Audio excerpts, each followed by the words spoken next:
Mr. Chairman, let me read na lang po. Let me manifest with regards to the statement being made by Attorney Trixie Angeles in social media po. Allow me to proceed, Mr. Chairman. You have the floor. Thank you, Mr. Chairman. While we acknowledge the right of Attorney Angeles to seek reprieve before the Supreme Court for an act which he believes will curtail her constitutionally granted right, clarification must be made to further justify the previous directive of this joint committee. Firstly, the joint committee issued the show cause order against Attorney Angeles not because of her non-attendance to our February 4, 2025 hearing. Hindi po dahil wala siya dito, kaya na-issuehan siya ng show cause order, but because of the content of the communication that she submitted before this committee, which directly challenges our jurisdiction to conduct inquiry in aid of legislation.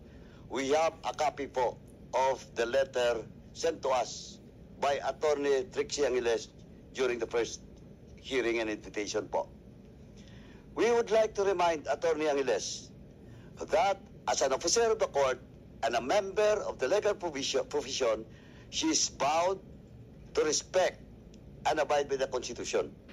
And under Article 6, Section 21 of the Constitution, let me cite, the House of Representatives has the power to conduct inquiries in aid of legislation. Therefore, it is imperative upon Attorney Angeles to respect and acknowledge this authority as enshrined in our Constitution. Secondly, Mr. Chairman, the Joint Committee directed the Legal Department to study and consider filing possible disbarment case against Attorney Angeles because we believe that an officer of the court, she must conduct herself as a true advocate of law rather than being the one directly promoting its defiance.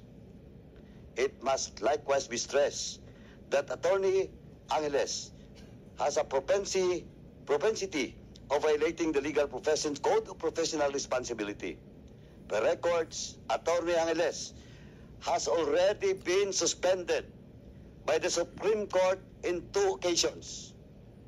First, in 2016, when she was suspended for 3 years because of her failure to act on a case of her client despite payment of legal fees, and again in 2023, when the court imposed a 6-month suspension against her for using abusive and inappropriate language in a submitted pleading.